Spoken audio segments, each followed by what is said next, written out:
गुरु श्री शिवाय नमस्ते भगवान। केवल शिष्य को मंजिल तक भेजता है, केवल शिष्य। श्री शिवाय नमस्ते भगवान। श्री गुरु अपने शिष्य को मंजिल तक पहुंचा देता है। श्री शिवाय पर नमस्ते भगवान। श्री शिवाय यदि अपने घर में, श्री शिवाय नमस्ते भगवान। यदि अपने नगर में, श्री शिवाय अपने घर में, अपने नगर में, अपने क्षेत्र में श्री शिवाय नमस्ते भगवान। मान लो कोई शंकर का भक्त, कोई शिव को जल चढ़ाने वाला, कोई शिव का गुणगान करने वाला, कोई शंकर का भजन करने वाला, कोई शिव स्मरण करने वाला, कोई शंकर भगवान की विरल भक्ति को जानने वाला यदि पैदा हो जाता है हमारे घर में, कोई शंकर का गुणगान करने वाला, शिव स्मरण करने वाला, शंकर को एक लोटा जल चढ़ाने वाला, शिव भक्ति में डूबने वाला यदि जन्म ले लेता है, गुरु केवल शिष्य को पार लगाता है। और हमारे घर में अगर एक शिव भक्त जन्म ले लेता है तो वह हमारे कई कुलों को पार लगा देता है, कई पीढ़ी को पार लगा देता है। एक पीढ़ी नहीं, ना जाने कितनी कितनी पीढ़ियां, ना जाने कितना कितना कुल हमारा पार उतर जाता है, कितनी पीढ़ियां पार उतर जाती है। हमने पहले भी कहा है कि उज्जैन में ऋण मुक्तेश्वर मंदिर पर पत्थर से अंकित है कि शिव महापुराण की कथा सुनने वाला एक पीढ़ी पार नहीं होती। हमने कई बार कथाओं में कहा कि उसकी 71 पीढ़ी पार उतर जाती है। एक पीढ़ी से तो मतलब ही नहीं रखा। गुरु केवल शिष्य को पार लगा सकता है, और कोई भी गुरु होगा वो अपने शिष्य को पार लगाने का प्रयास करे।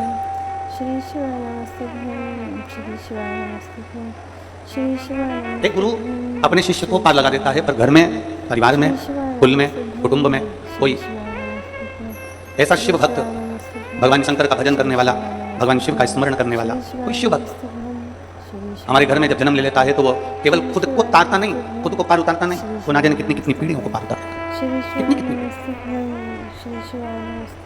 और यहाँ तो शास्त्र कह रहा है कि एक दो पीढ़ी से तो मतलब ही नहीं रखा। मेरी जीजियों, मेरे जीजाओं, मेरी बेटियों, बेटाओं, मेरी माताओं, मेरे भाई, मेरी बहन, यहाँ जितने बैठे हैं और जितने आस्था चैनल पर कथा सुन रहे हैं, ये सब आपकी चित्तवृत्ति में बिठा कर रखिएगा कि आप सहज नहीं हो, आप सहज नहीं हो। सारी कथाओं को सुनना सरल है, भागवत सुनना सरल है, रामायण सुनना सरल है, भागवत पढ़ना सरल है, रामायण पढ़ना सरल है, सारे पुराणों को पढ़ना सरल है, सारे पुराणों को सुनना सरल है, सारे पुराणों का मनन चिंतन करना सरल है। और शिव महापुराण वेदव्यास जी खुद लिखते हैं, 18 पुराण में से एक पुराण शिव पुराण ऐसी है कि वेदव्यास जी लिखते हैं कि शंकर को कोई नहीं जान सकता और शिव महापुराण को जानना बड़ा कठिन है, बहुत। कितने कितने जन्म, कितने कितने जन्म, और भाग्यशाली और भिलाई वाले और भाग्यशाली आस्था चैनल पर कथा सुनने वाले। सावन का जो महीना जिसमें आप कथा सुन रहे हो, सावन का ये महीना जिसमें आप कथा श्रवण कर रहे हो, सावन का ये महीना जिसमें आप भगवान शंकर की भक्ति को धारण कर रहे हो, सोमवार से सावन चालू हुआ और सोमवार के दिन सावन विराम होगा। ऐसा सावन 72 साल के बाद आया। 27 जुलाई 1953 में ऐसा सावन पड़ा था। कितनी तारीख को, जम के बोलो जरा। 27 जुलाई 1953 में ऐसा सावन पड़ा था, जो सावन सोमवार से चालू हुआ था और सावन सोमवार के दिन विराम हुआ था। 72 साल के बाद ऐसा सावन आया है जिसका योग आज 27 जुलाई 1953 में ऐसा सावन आया था। अब जरा किस्मत देखिए, आपका भाग्य देखिए छत्तीसगढ़ वाले, नजर उतर वाले ना, कि 72 साल बाद ऐसा सावन आया जो सोमवार से चालू हुआ, सोमवार को विराम हो रहा है। 27 जुलाई 1953 में ऐसा सावन आया था और उसके बाद आज ये सावन 22 तारीख से चालू हुआ और 19 तारीख को विराम होगा, और उसमें भी सोमवार से चालू हुआ और सोमवार को विराम हो रहा है। ये भगवान शंकर की अविरल भक्ति है, आप और हमको प्राप्त हुई। और तेरी कृपा बिना ना हिले एक भी अणु, लेते हैं श्वास तेरी कृपा से करो, बखान क्या करूं मैं, रात हो के घेरा, चपटी भगवत में खजाना कुबेर का, हे गंगाधार मुक्तिवार ओंकार तू, भोले ओंकार तू, आयो शरण तेरा शंभुकार। कहते हैं सोमवार से प्रारंभ होने वाला सावन और सोमवार के दिन विराम होने वाला सावन हमारे मनवांछित फल की प्राप्ति करा। इसी ये जो सोमवार से सावन प्रारंभ होता है, सोमवार के दिन विराम होता है, इसी सावन में भगवान शिव ने अघोर अस्त्र धारण किया। इसी सावन एक त्रिपुरासुर असुर हो गया। श्री शिवाय नमस्ते। 3 पुरियों का निर्माण कर कर वो निवास कर रहा। श्री शिवाय नमस्ते। बड़ा विचित्र है वो। श्री शिवाय नमस्ते। लोहे की, तांबे की, सोने की पुरियों का निर्माण उसने करा और उसका वो निवासी हो गया, उसमें वो निवास कर रहा। श्री शिवाय नमस्ते। त्रिपुरासुर जैसे श्री शिवाय नमस्तुभ्यं श्री शिवाय नमस्तुभ्यं एक असुर का संहार कर भगवान शिव जी का नाम त्रिपुरारी हो गया। पर वो त्रिपुरारी ऐसे ही नहीं हो गया। श्री शिवाय नमस्तुभ्यं श्री शिवाय नमस्तुभ्यं बहुत सावन आते हैं, सारे सावन आते हैं। श्री शिवाय हर वर्ष सावन का महीना आता है, हर वर्ष श्रावण का सोमवार भी आता है, हर वर्ष प्रदोष भी आती है, हर वर्ष शिवरात्रि भी आती है सावन की, हर वर्ष अष्टमी भी आती है, छठ भी आती है, सब तिथियां आती हैं। ये सारी तिथियां हर साल आएंगी, हर साल प्राप्त होंगी। पर जो योग मेरे देवाधिदेव महादेव का लगा है सोमवार से प्रारंभ होकर सोमवार के विराम का, ये सावन बार बार नहीं आता, ये सावन इतनी जल्दी नहीं आता। जो 72 वर्ष के बाद 27 जुलाई से 1953 के बाद में आज योग लगा, जो 22 जुलाई 2024 में प्रारंभ। बहुत बहुत ना जाने कितने कितने कितना कितना साधना तप आराधना का फल इस सावन के महीने में प्राप्त हो जाता है। ना जाने कितने इस सावन के महीने में हमें प्राप्त हो जाता है। ऐसे ही नाम नहीं पड़ेगा। और भिलाई के इस्पात नगरी के सभी श्रोता भाई बहनों से कहूंगा कि इसीलिए हम आपको बार बार कह रहे हैं कि आप किस्मत वाले हो, आप भाग्यशाली हो। क्यों बार बार बोल रहे हैं? क्योंकि उसका एक ही कारण है कि 72 साल बाद ऐसा सावन आया और उस सावन ने आपको शिव महापुराण की कथा श्रवण करने का सौभाग्य दिया। यही सावन का महीना, सोमवार से सोमवार तक का यही श्रावण। एक तो पूरा सुरासुर हो गया, 3 पुरियों का निर्माण में वो रहता, 3 पुरियां बनाकर वहां निवास करता, किसी से नहीं मरता। भगवान नारायण ने प्रयास करा कि इस त्रिपुरासुर का वध कर दूं, पर नहीं मरा। ब्रह्मदेव ने विचार करा कि इस त्रिपुरासुर का वध कर दूं, नहीं मरा। आखिरी में खबर गई भगवान देवाधिदेव महादेव के पास, भगवान शिव जी के पास। भगवान देवाधिदेव महादेव मेरे महाकाल राजा, मेरे कालाधिपति, मेरे ओंकारेश्वर, मेरे विश्वनाथ, मेरे परली वेदनाथ, मेरे वेद्यनाथ, ओगरदानी, मेरे केदारेश्वर भगवान शिव विराजमान थे, नेत्रबंध थे भगवान शिव। और सबने सारे देवताओं ने जाकर भगवान शिव से विनय करी, निवेदन करा भगवान देवाधिदेव महादेव से। और जब भगवान शंकर से निवेदन किया, भगवान शिव से विनती करी, भगवान शंकर से बारंबार जब प्रार्थना करी है, भगवान शिव से बार बार विनय किया गया, तब भगवान शंकर ने नेत्र खोले और भगवान शिव नेत्र खोलकर पूछे, ऐसा क्या हो गया जो आपको आना? ये 33 कोटि देवता, ये सारे देव आज मेरे पास में, कारण क्या बना? कौन सा कारण? यदि आपसे कोई पूछे कि भगवान शंकर के गले में वासुकी नाग आया, भगवान शंकर के हाथ में त्रिशूल आया, भगवान शंकर के मस्तक पर गंगा आई, भगवान शंकर के मस्तक पर त्रिकुंड आया, भगवान शंकर के नेत्र 2 थे 3 हुए, त्रिनेत्रीधारी कहलाए, त्रिकुंडधारी कहलाए, भगवान शंकर के पास बेलपत्र आई, कोई तुमसे कहे कि शिव जी के गले में रुद्राक्ष आया, भगवान देवाधिदेव महादेव के पास रुद्राक्ष आया, कोई तुमसे पूछ ले कि ये रुद्राक्ष का प्रागट्य कब था, रुद्राक्ष का जन्म कब हुआ, रुद्राक्ष प्रकट कब किया गया? अब जरा बहुत हमसे भी कई लोग पूछते हैं, जितने लोग संसार के प्रश्न उठाते हैं कि रुद्राक्ष में ऐसा क्या है, रुद्राक्ष में ऐसा क्या हो जाता है कि रुद्राक्ष का जल अमृत के तुल्य हो जाता है और कैंसर जैसा रोग भी समाप्त हो जाता है। रुद्राक्ष के जल में ऐसा क्या है? भगवान शिव से कह रहे शंकर प्रकट, शिव प्रकट हो। भगवान शंकर नेत्र खोले, भगवान शिव ने अपने नेत्र खोले। भगवान शंकर अपने नेत्र खोलते हैं। क्या चाहते हो प्रभु? त्रिपुरासुर का वध चाहते हैं। शिव जी ने कहा त्रिपुरासुर को मारने के लिए तो मुझे भी कुछ बल की जरूरत पड़ेगी, तब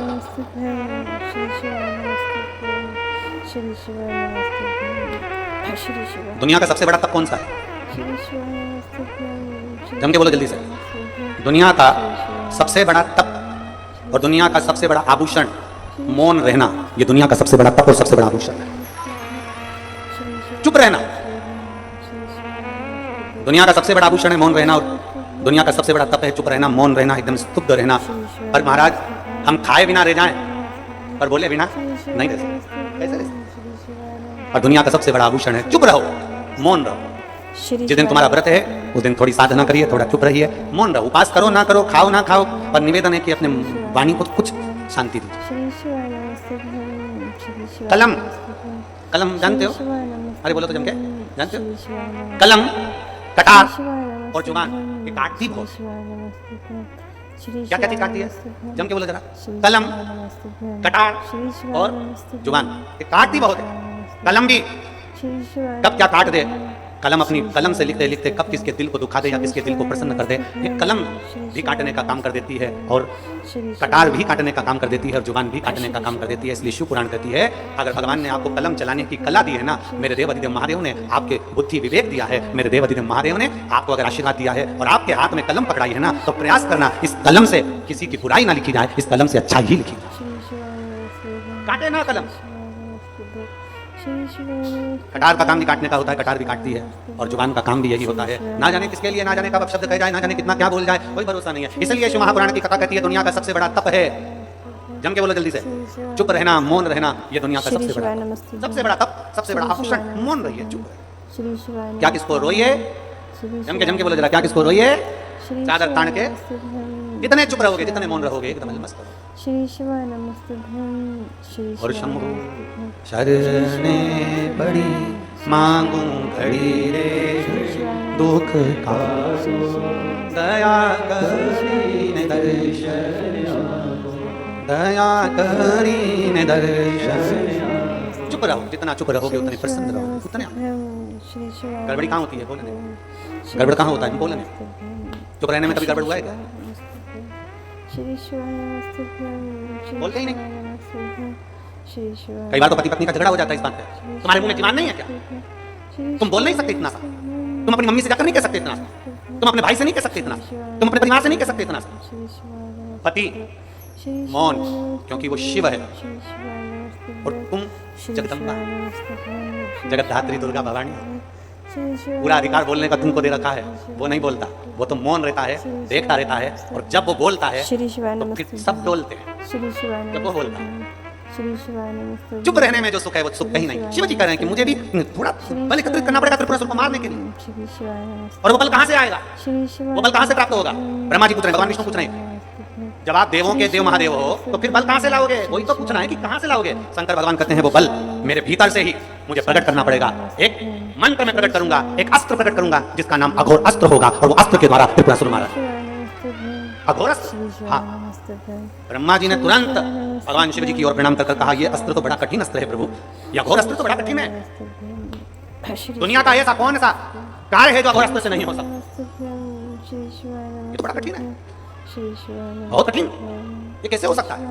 भगवान शंकर कहने लगे आप चिंता मत करो, इसको प्राप्त करने के लिए मैं देखता हूँ। शिव जी अभी तक जितना तप करे थे वो नेत्र बंद कर करे थे, आज शंकर भगवान ने अपना नेत्र खोल लिया और शिव जी ने अपना नेत्र खोलकर खुली आंखों से शंकर भगवान ने तप करना प्रारंभ करा, खुले आंखों से, खुले नेत्रों से। अब कई लोग कहते हैं हमारे सामने कई प्रश्न आते हैं, ऐसा नहीं कि प्रश्न नहीं आते। कई लोग कहते हैं गुरुजी हमने सुना है कि कई लोग कहते हैं भगवान के मंदिर में जाओ तो थोड़ी देर आंख बंद करके बैठो, भगवान की साधना करने बैठो तो आंख बंद करके बैठो, भगवान से प्रार्थना करने बैठो तो आंख बंद करके बैठो। शंकर जी का कथा कर रही है, मेरे शंकर भगवान खुले नेत्रों से तब साधना में लीन होते हैं और अघोर शस्त्र को प्राप्त करने के लिए शिव लग जाते हैं। ऐसा जरूरी नहीं है कि तुम नेत्र बंद करके बैठोगे तो भगवान मिलेगा, ऐसा जरूरी नहीं है कि तुम आंख बंद करके बैठोगे तो परमात्मा मिलेगा, ऐसा जरूरी नहीं है कि मंदिर में तुम नेत्र बंद करके बैठोगे तो भगवान मिलेगा, ऐसा जरूरी नहीं है कि किसी नदी के तट पर नेत्र बंद करके बैठोगे तो भगवान मिलेगा, ऐसा जरूरी नहीं है कि किसी तीर्थ में जाकर आंख बंद करके बैठ जाओगे तो भगवान मिलेगा। शिव महापुराण की कथा कहती है आपकी आंखें भले खुली रहे पर इन नेत्रों से कुछ गलत ना हो जाए, उसका स्मरण ध्यान रखिए। नेत्र क्यों बंद करते हैं? अब करते समय, साधना करते समय नेत्र क्यों बंद कर सकते हैं? क्योंकि इसलिए बंद करते हैं कि फालतू की चीजें ना दिखे। तो अपने मन पर संयम करो ना, अपनी इंद्रियों पर संयम करो, 5 कर्मेंद्रिय, 5 ज्ञानेंद्रिय, एक मन रूपी इंद्रिय को साधो ना, तो नेत्र से कभी गलत दिखेगा ही नहीं। आप अपनी इंद्रियों को नहीं साधोगे तो गलत नजर आएगा। इंद्रियां अगर साध ली तो तुम्हारे नेत्रों से कभी गलत नहीं दिखेगा। तुम अंदाजा करो, कई साधु सन्यासी, एक कथा आती है, एक संत के आश्रम के पास में एक वेश्या ने अपना वेश्यालय खोल लिया। संत के आश्रम के पास एक वेश्या ने वेश्यालय खोला। अब वेश्या के यहाँ सब लोग जाने लगे, बहुत सारे लोग उसका नृत्य देखने के लिए, उसको देखने के लिए, बड़ी सुंदर भी थी, बड़े आनंद से जो आता था उसका सम्मान भी करते, श्री शिवाय नमस्ते, बहुत आदर करती। श्री शिवाय नमस्ते, श्री शिवाय नमस्ते, श्री शिवाय नमस्ते। संत वेश्या क्या करती? रोज सुबह उठती, सबसे पहले संत की जो आश्रम था, संत की जो कुटिया थी, वेश्या संत की कुटिया में जाती, सिर पे पल्लू रखती और सतगुरु की कुटिया में जाने का अलाउ नहीं था क्योंकि वेश्या उनके कुटिया में जा नहीं सकती, तो उनके दरवाजे को प्रणाम करके वापस और अपने वेश्यालय में चली जाती। और संत जो अपनी कुटिया में बैठा रहता, उसने अपनी कुटिया में पत्थरों का ढेर रख लिया। वेश्या के यहाँ जो जाता, संत एक पत्थर उठा के अपने आश्रम में रख लेता। वेश्या के यहाँ जो जाता, संत एक पत्थर उठा के अपने आश्रम में रख लेता। संत का पूरा आश्रम पत्थरों से भरा गया, पूरा आश्रम पत्थरों से भरा गया।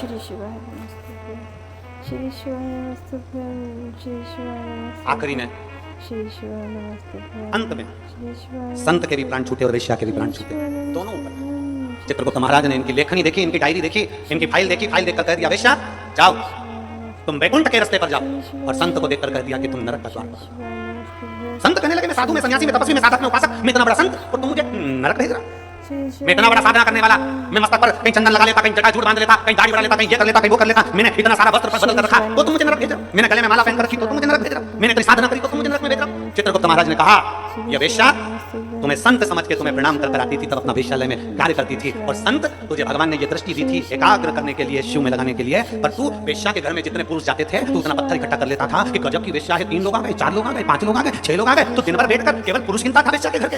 अरे तुझे गिनना ही था तो अपने हाथ की माला गिनता, पर किसी की बुराई ना गिनता। तूने बुराई की नहीं, इसलिए तुझे नरक मिल गया। तूने बुराई की नहीं, हमें ये शरीर काहे के लिए मिला? अच्छाई देखने के लिए। हमारे यहाँ लोग कहते हैं महाराज जी, हमने हमारे एक महाराज जी वो कहते थे कि आंख बंद करके तप करो, आंख बंद करके भजन करो, आंख बंद करके साधना करो। शिव महापुराण की कथा कहती है त्रिपुरासुर असुर को मारने के लिए शंकर भगवान ने नेत्र बंद नहीं करा, नेत्र खोला है। पूरी आंखों से मेरे शंकर भगवान ने तप साधना करी है, और भगवान ने प्रेरणा शंकर भगवान ने अपने शिव भक्तों को दी है कि तुम्हें आंख बंद करने की जरूरत नहीं है, केवल अपनी इंद्रियों को साध लेना और अपने नेत्रों से गलत चीज ना देखते हुए अच्छा देखना, मैं मिल जाऊंगा, मैं तुम्हें प्राप्त हो जाऊंगा। नेत्र बंद करने की जरूरत किसको है? नेत्र बंद करके साधना करने की जरूरत उसको है जिसकी इंद्रियां काम नहीं कर रही, जिसकी इंद्रियां शिथिल हो गई, कभी मन यहाँ भटकता है, कभी वहाँ भटकता है, कभी इसकी बुराई देखते हो, कभी उसकी बुराई देखते हो, कभी इसमें बुराई देखते हो, कभी उसमें बुराई देखते हो। दिन भर 24 घंटे बैठकर तुम एक दूसरे की बुराई देखने में लगे रहते हो, हाथ में माला पकड़ते हो, मुख में राम नाम लेते हो, पर नेत्रों से गलत देखते रहते हो, 24 घंटे बुराई देखते हो, तो तुम्हारी सब साधना का तुम्हें फल नहीं मिलेगा। भगवान शिव की कथा कहती है नेत्र खुले भले रखो और अपनी इंद्रियों को साध कर रखो, नेत्र खुले भले रखो और अपनी इंद्रियों को पकड़ कर रखो, नेत्र खुले भले रखो और इन नेत्रों से गलत चीज ना देखी जाए, जिसमें देखना अच्छा ही देखना। भाई कोई अगर आधा गिलास पानी लेकर आया है ना, तो वो आधा गिलास पानी अगर लाया है तो खाली गिलास मत देखो, उसका दिल देखो, कम से कम तेरे लिए आधा भरकर तो लाया है, उसका भरा हुआ गिलास देखिए, आपको सुख का अनुभव होगा। श्री शिवाय एक चरित्र आता है, एक व्यक्ति निकल रहा था, कोयल की आवाज सुनी, सुनकर कहा कोयल कितना मीठा बोलती है, पर काली ना होती तो कितना अच्छा होता। आगे गया, गुलाब का फूल देखा, गुलाब का फूल कितना सुंदर है, कांटे नहीं होते तो कितना अच्छा होता। और आगे गया, समुद्र देखा, समुद्र कितना विशाल है, जल कितना अच्छा है, और खारा नहीं होता तो कितना अच्छा होता। कोयल, गुलाब का फूल और समुद्र तीनों ने मिलकर कहा मनुष्य तुझमें दूसरे की बुराई देखने की आदत नहीं होती तो तू कितना अच्छा होता, तूने जिंदगी भर केवल बुराई देखी। कोयल में बुराई देखी, मीठा बोल रही है वो नहीं देखा, कोयल काली दिख गई। गुलाब का फूल सुंदर है वो नहीं दिखा, कांटे दिख गए। समुद्र अच्छा है वो नहीं दिखा, पर समुद्र का जल खारा दिख गया। हमने जिंदगी भर केवल बुराइयां ढूंढी है, केवल बुराइयां, कभी इसमें ढूंढते, कभी उसमें ढूंढते, कभी उसमें ढूंढते। जरा अपने अंदर झांक कर देखो कि हमारे भीतर कितनी बुराई भरी होगी। हम एक उंगली किसी पर खाते हैं तो ये 3 उंगली हमारी ओर जाती है, कि तुम अपने अंदर झांक कर देखो, उसमें एक गलती है तो मैं 3 गलतियां भरी पड़ी है। वो गलती हमारे भीतर की हमें झांक कर, गलती हमारे भीतर की था। शिव जी कह रहे मैं खुली आंखों से तब करूंगा, नेत्र खोल लिए। शिव महापुराण की कथा कहती है 1000 वर्ष तक मेरे शंकर भगवान ने नेत्र बंद नहीं करे, 1000 वर्ष तक मेरे शिव नेत्र बंद नहीं, 1000 वर्ष तक मेरे ओ घरदानी मेरे शंभु नेत्र बंद नहीं गए। आंखें झपकी नहीं, पलक झपकी नहीं, नेत्र खुले के खुले। 1000 वर्ष निकल गए, 1000 वर्ष अब अघोर शस्त्र प्राप्त कर लिया, और प्राप्त करते से ही भगवान शंकर ने अपने नेत्र को बंद किया। बंद करते से ही भगवान शंकर का जैसे ही नेत्र बंद हुआ उससे एक बिंदु नीचे गिर गया। जब बहुत देर तक आंख खुली रहती है, बहुत देर तक आंख खुली रहती है, पलक नहीं झपकती, तब आंख में से एक आंसू गिर जाता है। शिव जी की आंख से वो आंसू गिरा। जो तप करा था, जो साधना करी थी, जो अघोर अस्त्र पाने के लिए सारी तप साधना करी थी, जिस अस्त्र के बल पर संपूर्ण ब्रह्मांड की रक्षा करी है, उस तप साधना के बल पर भगवान ने जैसे नेत्र बंद करा, बंद करते से शिव जी की आंख से एक आंसू गिर गया, और जैसे वो आंसू गिरा उससे एक वृक्ष उत्पन्न हो गया जिसका नाम रुद्राक्ष का वृक्ष हुआ। जो रुद्राक्ष, अब जरा ध्यान देना, रुद्राक्ष ऐसे ही नहीं उत्पन्न हो गया। हजारों वर्ष तक मेरे वो घरदानी ने तप साधना करी, और जब नेत्र बंद करे तब आंसू गिरा, उस आंसू से रुद्राक्ष पैदा हुआ है। उस अस्त्रों से, शिव के उन अस्त्रों से रुद्राक्ष उत्पन्न हुआ। इतने तप साधना का बल एक रुद्राक्ष में होता है, इतना तप साधना का बल एक रुद्राक्ष में होता है कि अघोर अस्त्र के बराबर, अघोर मंत्र के बराबर शिव का एक रुद्राक्ष होता है, अगर वो श्रेष्ठता से धारण। इसलिए सोमवार से ये वही जिस समय पर त्रिपुरासुर का वध करा था भगवान शंकर ने, और जिस रुद्राक्ष को भगवान ने प्रकट करा था, सोमवार से सोमवार तक की सावन के महीना था जब मेरे देव महादेव ने रुद्राक्ष को प्रकट किया। आप सभी को रुद्राक्ष के प्रागट्य की भी बहुत बहुत बधाई। रुद्राक्ष के प्रागट्य की एक कथा नहीं है, रुद्राक्ष के प्रागट्य की कई कथा। रुद्राक्ष के जन्म की एक कथा नहीं, रुद्राक्ष के जन्म की अनेक कथा। पर भाग्यशाली हो आप जो 72 साल बाद ये जो सावन का महीना आया है, सोमवार से सोमवार तक का, कहते हैं इस सावन में जो सोमवार से सोमवार तक का सावन रहता है, सोमवार से शुरू सोमवार से विराम, अगर आपके घर में रुद्राक्ष है, आप रुद्राक्ष धारण करते हो या रुद्राक्ष अपने घर में रखते हो, तो उस रुद्राक्ष को छोटी सी कटोरी में रखकर या एक पात्र में रखकर 7 बार किसी भी अमावस्या, सावन में जो अमावस्या पड़ती है, ये सोमवार से सोमवार वाली सावन, इसके बाद वाले सावन का वर्णन नहीं कर रहा, इस सावन की बात कर, या तो अमावस, पूर्णिमा, त्रयोदशी, चतुर्दशी या प्रदोष, शिवरात्रि, अष्टमी, ये ऐसी तिथियां हैं जो सोमवार से सोमवार तक का जो सावन होता है, सावन में कटोरी में रखकर, प्लेट में रखकर, थाली में रखकर 7 बार अपने घर में रुद्राक्ष को उसको बलवान बनाने के लिए इसी सावन के महीने में 7 बार तो जल, 5 बार दूध गौ माता का और 2 बार गाय का घी उस रुद्राक्ष पर लेपित करना चाहिए और फिर उस रुद्राक्ष को धूप बत्ती हो या घर में गूगल की धूप हो और धूप बत्ती से उस रुद्राक्ष को सिद्ध कर लेना चाहिए। कुछ नहीं आता ना, शिव का नाम लो, श्री शिवाय नमस्तुभ्यं बोलो और उस रुद्राक्ष का स्पर्श कर अपने गले में धारण करते हो तो गले में, पूजन में रखते हो तो पूजन में, या किसी कार्य सिद्धि के लिए रखते हो तो कार्य सिद्धि के लिए। अगर ये सोमवार से चालू होने वाले सावन को, सोमवार से विराम होने वाले सावन में अगर हम सिद्ध कर लेते हैं तो रुद्राक्ष हमारे जीवन का सबसे श्रेष्ठ रुद्राक्ष हो गया, सर्वश्रेष्ठ। अभी हमारे सीहोर में कुबेरेश्वर धाम पर ये जो सावन का महीना आया है, इस सावन में हमारे यहाँ कुबेरेश्वर धाम पे वैसे तो जो महाशिवरात्रि आती है जिस समय रुद्राक्ष उत्सव होता है उस समय पर रुद्राक्ष को सिद्ध कर लिया जाता है, पर जो सावन ये आया इस सावन में हमारे यहाँ प्रतिदिन बाबा के रुद्राक्ष को सिद्ध, प्रतिदिन नियम है रुद्राक्ष पर जल चढ़ाना, दूध चढ़ाना, घृत लगाना और बाबा के रुद्राक्ष, जो कितने भक्त आते हैं उनके लिए वो रुद्राक्ष सिद्ध। इसी सावन में 4 मुखी 3 रुद्राक्ष, कितने 4 मुखी कितने 3, 5 मुखी रुद्राक्ष 3 और 6 मुखी रुद्राक्ष 3। इनके बीच में सवा गांठ लगाई जाती है। 4 रुद्राक्ष कितने, जल्दी बोलो, 4 मुखी रुद्राक्ष कितने 3, 5 मुखी रुद्राक्ष कितने 3, 6 मुखी रुद्राक्ष कितने 3। इनके बीच में सवा गांठ लगाई जाती है, मतलब एक गांठ पूरी लगाई जाती है, फिर आधी गांठ लगाकर फिर रुद्राक्ष को डाला जाता है लाल धागे में, फिर सवा गांठ ऐसी चलती है। 9 रुद्राक्ष होते हैं कुल टोटल। अगर ये 9 रुद्राक्ष को शंकर भगवान के शिवलिंग के पास में रखकर, ये सावन, इसको अन्य सावन में नहीं कर सकते, केवल इसी सावन भगवान शिव के मंदिर में शिवलिंग के पास उसको रखकर 7 लोटा जल, 5 बार दूध और 2 बार घृत अगर लेपन कर दिया जाता है उस माला को, और उसी माला को हम बेलपत्री के पेड़ के नीचे बैठकर अपने गले में अगर धारण कर लेते हैं तो दुनिया का ऐसा कोई कार्य नहीं जो तुम्हारे लिए हो नहीं, पक्के में होकर ही मानो। उस रुद्राक्ष का इतना ये तुम जो सहज में सुन रहे हो ना, हम फिर कहेंगे दया सिंह जी, हम फिर दया सिंह जी को धन्यवाद देंगे कि ये जो सावन के महीने की कथा ली है, दया सिंह जी ये साधारण नहीं है, दुनिया के लोग भले इसको सस्ता में रखा। 27 जुलाई 1953 में ये सावन आया था, उसके बाद 2024 में ये सावन आया। लोग तरसते हैं सावन के लिए कि इसमें हमें रुद्राक्ष को सिद्ध करना है, हमें इसमें बेलपत्र का पान करना है, इसमें हम जो मांगेंगे हमारा बाबा कृपा करने के लिए तत्पर रहता है। ये बहुत रुद्राक्ष का आनंद है। मैं धन्यवाद देता हूँ दया सिंह जी को, बहुत पूरी समिति। एक भीतर से हम भगवान को कैसे जाएं। दुनिया के लोग आपसे कहें नेत्र बंद करके बैठ जाओ, दुनिया के लोग आपसे कहें शंकर जी के मंदिर में जाओ तो आंख बंद करके बैठ जाओ, दुनिया के लोग आपसे कहें तीर्थ में जाओ तो नेत्र बंद करके बैठ जाओ, दुनिया के लोग कहें कि तप साधना में बैठ जाओ, आप कह देना मैं तुम्हारे हाथ जोड़ूं, मैं तो सरल भाषा जानती हूँ, मेरे को कुछ भी नहीं आता, मुझे तो केवल इतना आता है, सारी समस्या का हल। हमें कुछ भी नहीं आता, ना मैं तपाता, ना मैं साधना आती, ना मैं व्रत आता, ना मैं पूजा आती, ना मैं पाठ आता। कोई तुमसे कहे ऐसे गेहूं चढ़ाओ, कोई तुमसे कहे कि ऐसे ये चावल चढ़ाओ, कोई तुमसे कहे कि ऐसे चढ़ाओ, हमें कुछ नहीं आता, हमें तो केवल इतना आता है कि शंकर को रिझाया कैसे, भगवान शिव को किस तरह से। और फिर निवेदन करूंगा, जितनी सरलता से, जितनी सहजता से आप शिव को रिझाओगे उतनी सरलता से शिव रिझता है, उतनी सरल। श्री शिवाय नमस्ते। आप जितने भाव से भगवान शंकर को रिझाने का प्रयास करोगे उतने भाव से रीझे। जरा विचार करिए, इसी सोमवार से सोमवार वाले सावन के महीने में शिवरात्रि की पूजन आप ऑनलाइन करेंगे, आप और हम सब आस्था चैनल के माध्यम से, फेसबुक के माध्यम से ठीक शाम को 7 बजे 2 अगस्त को बैठेंगे और ऑनलाइन सब अपने अपने घर से पूजन करेंगे, भगवान शिव की आराधना करेंगे। आप और हम सब मिलकर भगवान शंकर से एक साथ प्रार्थना करेंगे। और जब हम बाबा को रिझाएंगे, और ये सोमवार से सोमवार तक के सावन के महीने में 2 अगस्त को तो हम शिवरात्रि मनाएंगे, 17 अगस्त को सीहोर की कांवड़ भी बाबा की कृपा से सुबह 9 बजे भरेगी।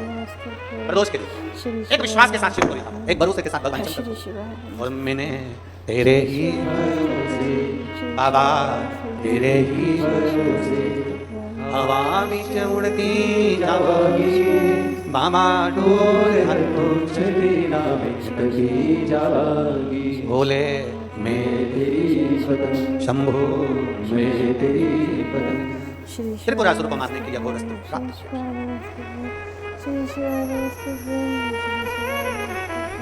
एक रुद्राक्ष में श्री शिवाय नमस्ते, अघोर अस्त्र का, पाशुपत्य अस्त्र का, दुनिया के जितने अस्त्र शस्त्र होते हैं सबका बल एक रुद्राक्ष में होता है, सबका बल एक रुद्राक्ष में। कई जगह पर रुद्राक्ष पर रिसर्च किया जाता है, वो 2 कंपनी का नाम तो हमको स्मरण में था मुंबई की, और एक 2 कंपनी काशी की हमारे स्मरण में नाम दिया।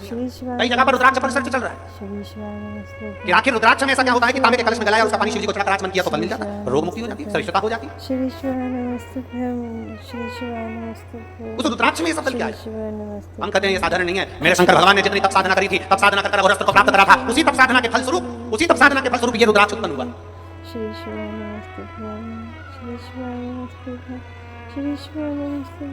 जैसे शिव मंदिर में, जैसे आप लोग जाते होंगे शंकर जी के मंदिर में, तो ये तो शिवलिंग हो गया, ये जलाधारी हो गई, ये जलाधारी है, ये शिवलिंग है। और जलाधारी और शिवलिंग के यहाँ, शिवलिंग से लेकर जहाँ से पानी नीचे गिर रहा है, आप पानी यहाँ चढ़ाते हो तो ये घूम के यहाँ से नीचे आ जाता है।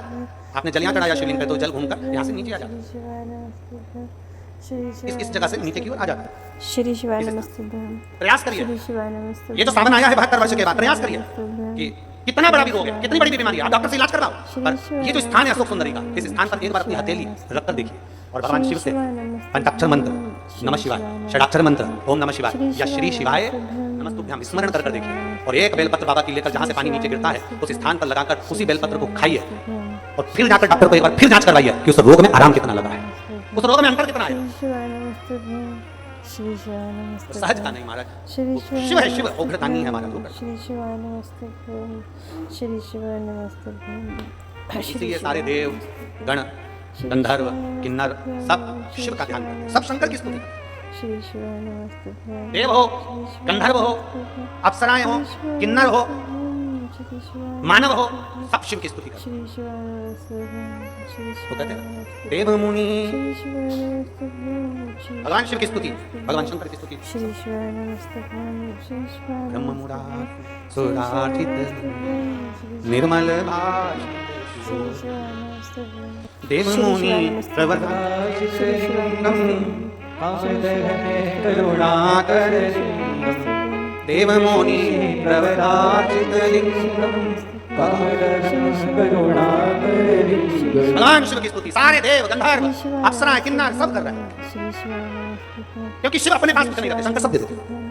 श्री शिवाय भगवान नारायण ने कहा बेकुन, भगवान ने दिया। भगवान नारायण बोले लक्ष्मी, शंकर जी ने दे दी। श्री शिवाय नमस्तुभ्यं। ब्रह्मा जी बोले ब्रह्मलोक, शिव जी ने दे दिया। इंद्र बोले इंद्रलोक, शिव जी ने दे दिया। श्री शिवाय तब भगवान शंकर से श्री शिवाय नमस्तुभ्यं। स्वयं ब्रह्मा जी ने पूछा तुम कहाँ रहोगे?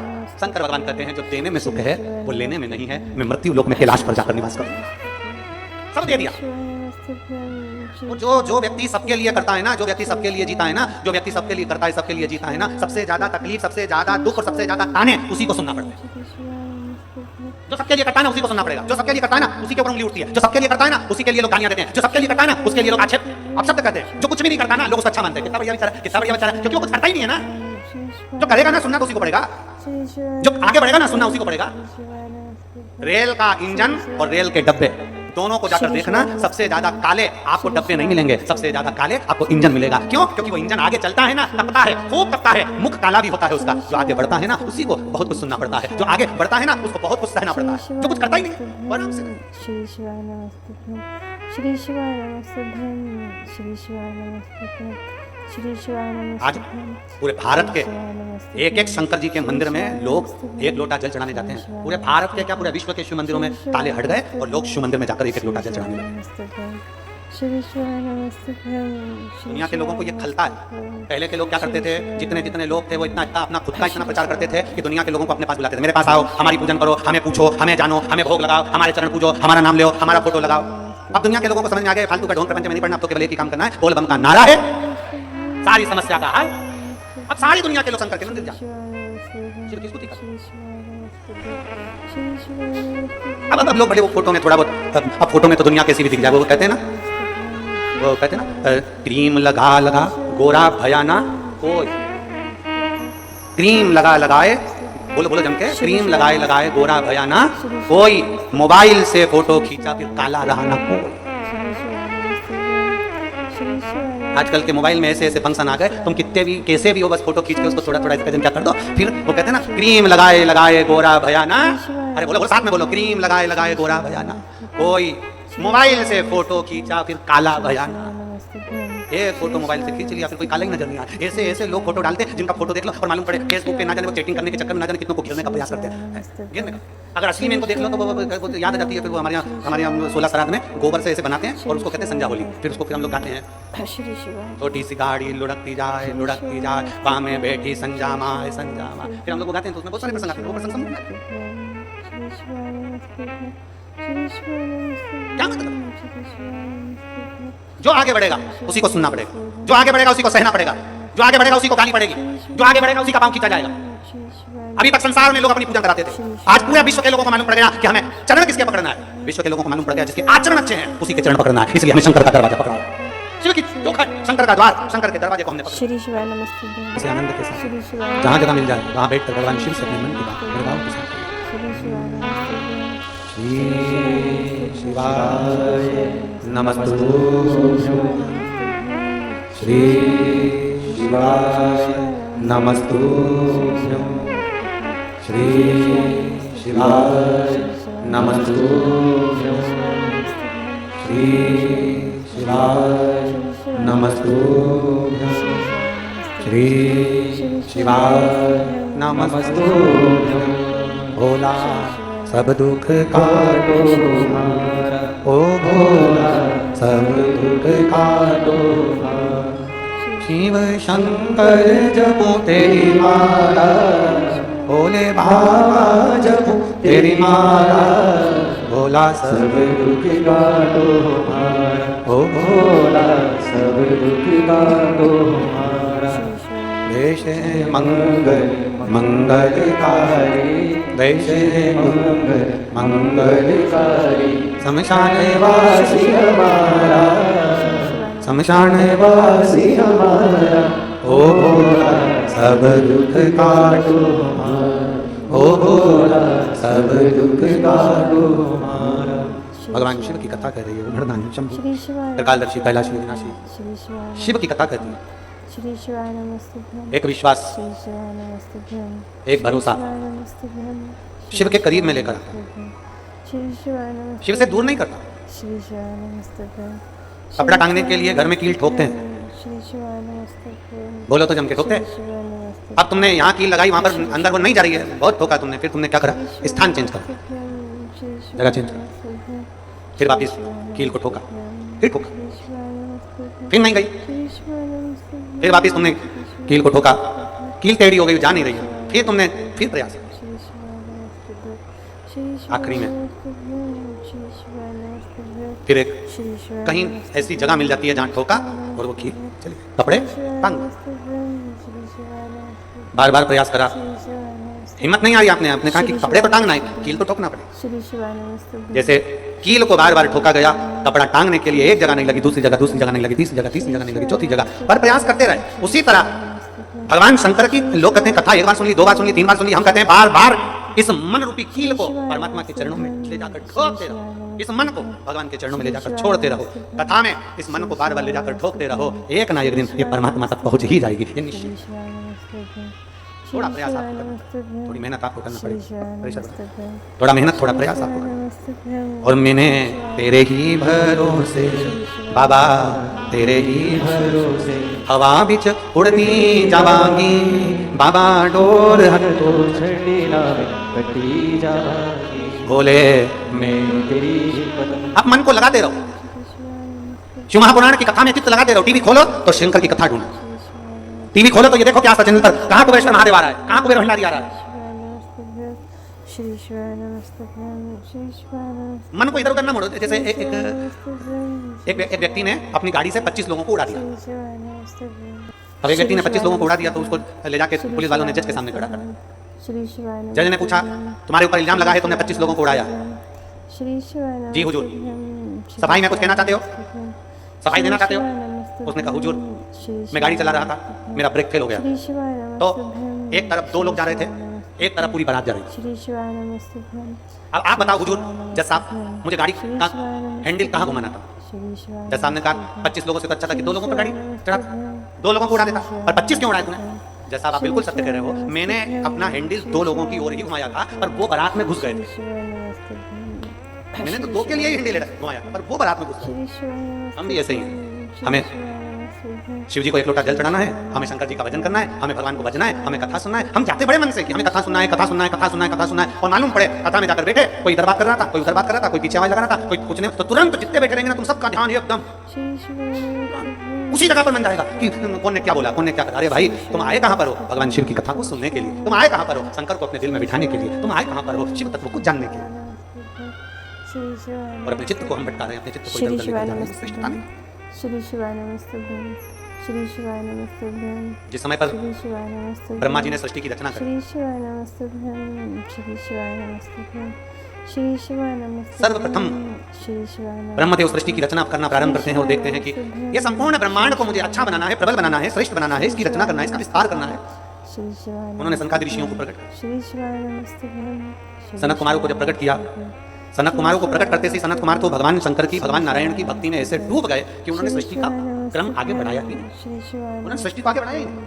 श्री शिवाय नमस्तुभ्यं श्री अब ब्रह्मा जी के मन में बड़ा दुख हुआ, श्री ब्रह्मदेव के हृदय में बड़ा दुख हुआ। ब्रह्मा जी श्री शिवाय नमस्तुभ्यं ब्रह्मा जी भगवान श्री शिवाय नारायण के पास में गए और नारायण के पास में जाकर उन्होंने हाथ जोड़कर निवेदन करा। ब्रह्मा जी बोले, हैं नारायण, नमस्तुभ्यं मैंने सृष्टि का खंड आगे बढ़ाने के लिए सनकादि ऋषियों को प्रकट किया, मैंने सृष्टि को आगे बढ़ाने के लिए सनकादि ऋषियों को मार्गदर्शन किया, पर ये सनकादि ऋषि तो भगवान की भक्ति में डूब गए, आपके भजन में डूब गए, ये तो कोई सृष्टि को आगे बढ़ाते नहीं है। करूँ तो करूँ क्या, सृष्टि कैसे बढ़ाई जाए, अब ये मुझे आप बताओ। श्री शिवाय नमस्तुभ्यं श्री शिवाय नमस्तुभ्यं शिव कथा कहती है, नमस्तुभ्यं श्री शिवाय नमस्तुभ्यं जब आपको लगने लगे नमस्तुभ्यं कि मैंने बहुत प्रयास कर लिया और अब मेरा यह कार्य नहीं हो रहा, तब उस जगह पर शिव महापुराण की कथा कहती है कि एक बार शंकर पर विश्वास कर देखो, शंकर पर भरोसा कर देखो। श्री शिवाय नमस्तुभ्यं साथियों, सादर जय श्री कृष्णा। साथियों, वीडियो में दी गई जानकारी अगर आपको उपयोगी लगी हो, लाभदायक लगी हो तो प्लीज़ वीडियो को लाइक कीजिएगा और ज़्यादा से ज़्यादा लोगों को शेयर कीजिएगा।